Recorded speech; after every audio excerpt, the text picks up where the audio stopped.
Alhamdulillahi Rabbil Alamin. Wassalatu wassalamu ala ashrafil anbiya wal mursalin Sayyidina Muhammadin wa ala alihi wa sahbihi ajma'in.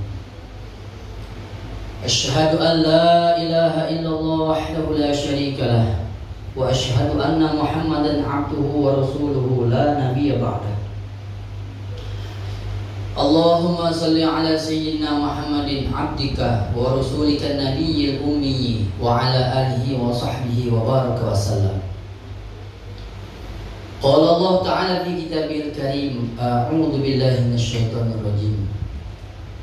Inna Allaha wa malaikatahu yusholluna 'alan nabi ya ayyuhalladzina amanu shollu 'alaihi wa sallimu taslima. Qala Nabi sallallahu alaihi wasallam, man tamassaka bi sunnati 'inda fasadi ummati falahu ajru syahid. Wa kama qala Nabi sallallahu alaihi wasallam, ibadallah ittaqullaha haqqa tuqatih wa la tamutunna illa wa antum muslimun. Alhamdulillah jemaah salat Jumat yang dimuliakan Allah Subhanahu wa taala.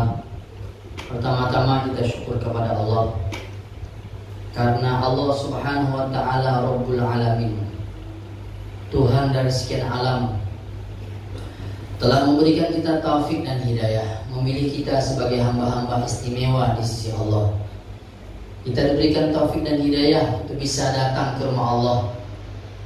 Andaikan hari ini orang bisa datang ke rumah petinggi-petinggi pemerintahan, pastilah orang tersebut orang yang spesial, istimewa di mata petinggi pemerintah tersebut.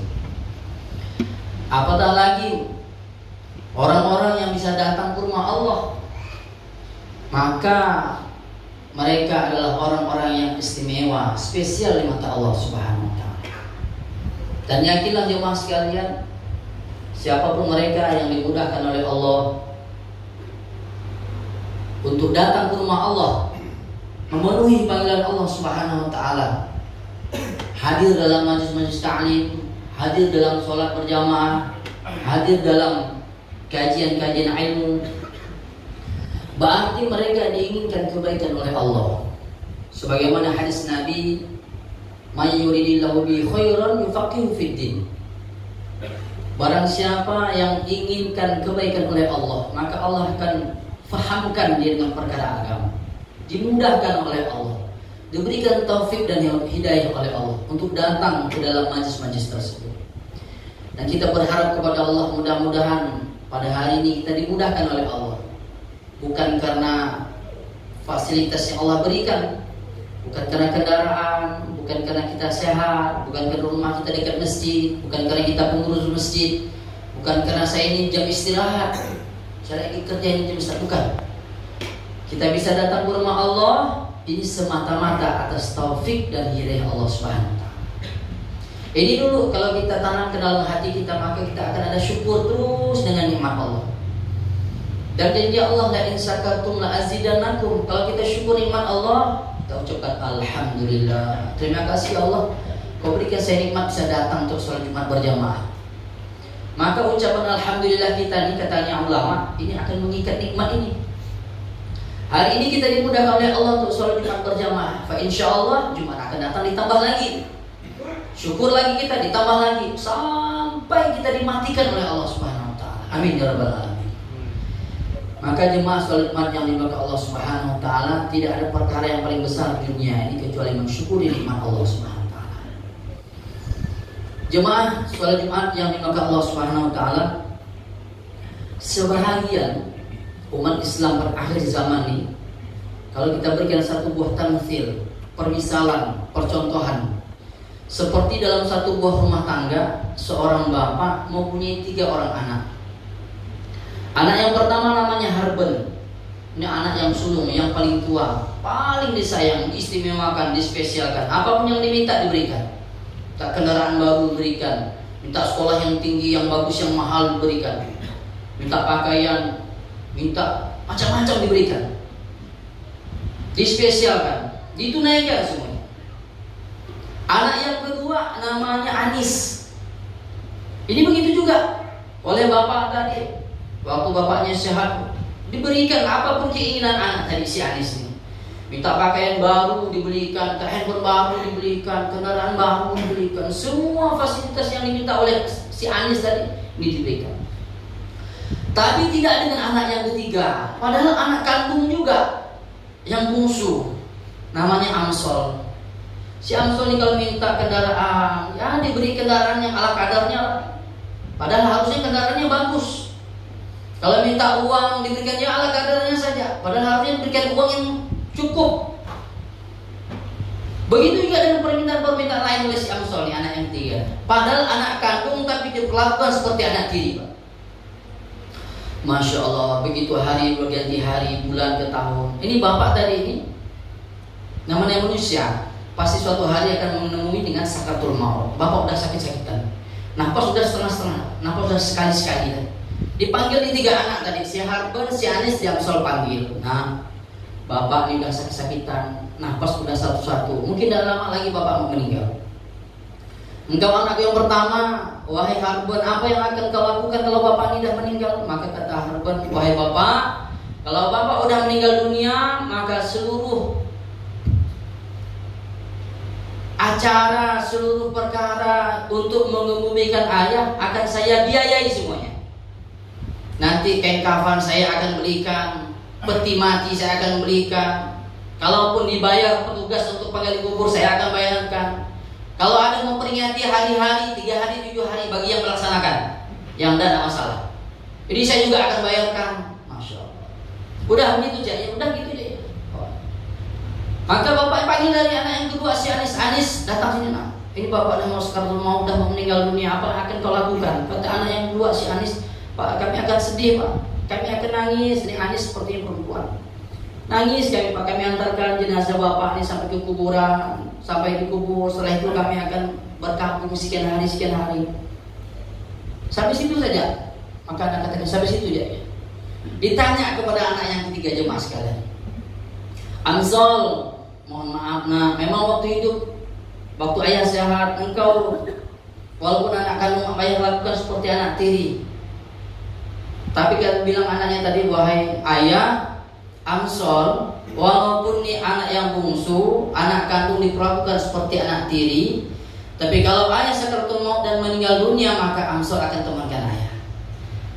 Waktu ayah akan dimandikan, Amsol akan datang. Amsol akan ikut mandikan. Ayah dikafani, Amsol akan kawankan juga. Amsol akan kafani juga. Disolatkan, Amsol juga akan datang. Waktu diantar ke perkuburan, Amsol juga akan iringi jenazah. Waktu dimasukkan ke dalam kubur, Amsol juga akan kauni ayah di dalam kubur. Bukan saya disu ayah bapak. Waktu bapak kelak akan dibangkitkan, waktu bapak akan dipertanyakan oleh malaikat Munkar dan Nakir, maka saya juga akan ada di situ. Di padang mahsyar, saya juga akan di situ. Ditimbang amal baik dan buruk, saya juga akan ada di situ. Sampai saya pastikan bahwa bapak ini akan dimasukkan oleh Allah dalam surga. Maka kalau kita menjadi bapak yang baik, jemaah sekalian yang dimuliakan Allah Subhanahu wa taala, harusnya yang kita istimewakan, yang kita spesialkan, yang diberi layanan lebih ini anak yang ketiga. Bukan anak pertama si Harban atau si Anis. Harusnya siapa anak yang pertama jemaah yang dimuliakan Allah? Pertama, anak yang pertama oleh bapak ini namanya Harban. Siapa itu? Harta dan benda. Hari ini sebagai umat Islam, kalau untuk perkara harta benda, Masya Allah, luar biasa, habis-habisan. Gak cukup siang, sore, malam, lembur. Pala di kaki, pala jadi kaki, kaki jadi kepala. Bahkan rela melanggar syariat Islam. Halal, haram, hantam. Yang penting dapat harta dan benda. Demi pangkat, rela Pak, padahal gak jelas. Orang yang menyogok dan disogok, dua-duanya masuk neraka. Masya Allah, banyak sekali larang-larang pengadilan. Untuk apa? Perkara harta dan benda. Bukan tak boleh cari harta dan benda, boleh. Bahkan diniatkan untuk mentaati, mendekati diri kita kepada Allah. Punya kendaraan mobil, gunakan mobil kita untuk bermanfaat buat diri kita dan orang lain. Ada orang mau bawa istrinya mungkin mau melahirkan ke rumah sakit, ya bantu, diantarkan. Tapi jangan sampai harta dan benda membuat kita melalaikan perintah Allah, terutama perintah-perintah yang wajib. Yang kedua, Masya Allah, ya setakat itu saja yang pertama tadi. Kalau perlu kain kafan ya dibiayai, perlu Tong mati, peti mati ya dibiayai. Sampai situ saja. Anak yang kedua namanya Anis. Siapa Anis ini? Anak dan istri. Begitu juga. Anak dan istri ini begitu dispesialkan. Minta emas, minta kendaraan, minta rumah yang bagus. Rela melanggar syariat-syariat agama. Masya Allah. Kurang siang jadi malam-malam dibanting tulang ya. Ini untuk perkara anak dan istri. Padahal anak dan istri sampai mengantar kalian kubur saja, menangis sekian hari saja. Istri kalau masih muda, Masya Allah, di kuburan dia udah giling-giling orang lain. Udah mulai diminta laki-laki. Ini terjadi. Sebahagian kaum muslimin, tidak semua. Tapi tidak dengan anak yang ketiga, anak yang bungsu. Padahal anak kandung, tapi diperlakukan seperti anak tiri. Amsol. Siapa itu jemaah sekalian? Amal soleh. Hari ini sebagian umat Islam memperlakukan amal soleh seperti anak tiri, Pak. Waktu ya tinggal sisa-sisanya saja. Sholat asar, udah mau dekat-dekat maghrib baru sholat asar. Karena pekerjaan sibuk, nih saya bawahan, nggak bisa ini. Baca Quran begitu juga. Udah mau masuk Ramadan baru baca Quran. Di hari-hari biasa tidak baca Quran. Baca salawat kepada Nabi ini hari Jumat saja. Hari-hari biasa tidak ada baca salawat kepada Nabi. Sedekah begitu saja. Begitu juga. Sisa-sisa saja yang diberikan untuk amal soleh. Padahal seharusnya untuk amal soleh inilah yang lebih diutamakan. Jangan sampai jemaah sekalian yang dimuliakan Allah Subhanahu wa taala kita menjadi sebagaimana yang Allah Subhanahu wa taala firmankan Quran surah As-Sajdah ayat ke-12. A'udzu billahi minasyaitonir rajim. Rabbana absarna wa sami'na farji'na na'mal shalihan inna muqinun. Ya Tuhan kami dah Rabbana absarna, kami dah melihat, wa sami'na, kami dah mendengar. Udah melihat tentang amal, ini ganjaran sholat sekian. Udah diperlihatkan ancaman yang meninggalkan sholatnya, ancamannya sekian. Hari ini jemaah yang dimuliakan Allah Subhanahu wa taala, berapa banyak ahli keluarga kita? Kita udah tinggal dengan istri kita udah 40 tahun, tapi istri kita belum sholat sampai hari ini. Udah sedih belum kita? Udah menangis belum? Udah sejauh mana usaha kita untuk membujuk istri kita sholat? Kita udah tinggal dengan istri udah sekian puluh tahun. Sampai hari ini istri kita belum menutup aurat. Padahal katanya ulama, satu helai rambut istri kita, ahli keluarga perempuan kita, dilihat oleh laki-laki ajnabi, laki-laki yang bukan mahram, maka ribuan tahun mereka akan disejat di dalam nerakanya Allah. Waliyadzubillah. Harusnya ini yang kita spesialkan. Di saat di dalam kubur udah melihat, wasami'ana udah mendengar kabar gembira, kabar ancaman, udah mendengar. Baru mengatakan farji'na ya Allah, kembalikan, baru minta dikembalikan. Maka katanya ulama dari zaman Nabi Adam alaihissalam sampai hari ini berapa miliar, berapa triliun manusia di dalam kubur, farji'na, minta dikembalikan kepada Allah ke dalam dunia. Dah terlambat, mau ngapain lagi? Mau dibangkitkan untuk apa lagi? Na'mal sholihan, bukan untuk bekerja keras, untuk mencari uang, mencari pangkat, jabatan, wanita dan lain-lain. Na'mal sholihan, minta kepada Allah bangkit ke dunia untuk beramal soleh. Bahkan dalam Qur'annya ayat yang lain untuk mengucapkan satu subhanallah. Dalam ayat lain untuk bersedekah, masya Allah.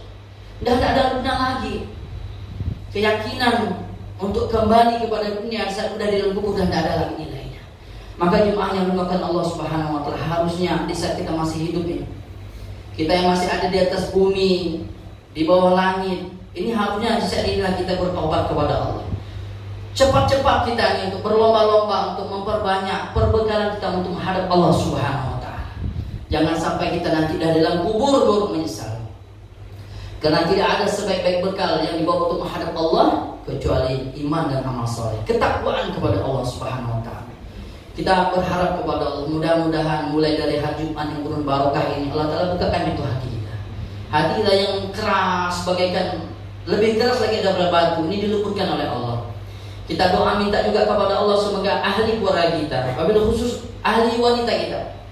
Hari ini sedih kita melihat wanita-wanita kita udah seperti biasa, karena dia hidup di lingkungan wanita yang tidak sholat, maka dia meninggalkan sholat pun seperti biasa. Dan tidak lagi seperti suatu aib. Begitu juga hidup di lingkungan wanita-wanita yang tidak menutup aurat, tidak menutup aurat, biasa-biasa saja, bukan seperti aib. Kita selaku ahli keluarga, suami, anak, bapak, melihat ahli keluarga kita seperti itu, kita santai-santai saja. Tidak seperti melihat sebuah aib.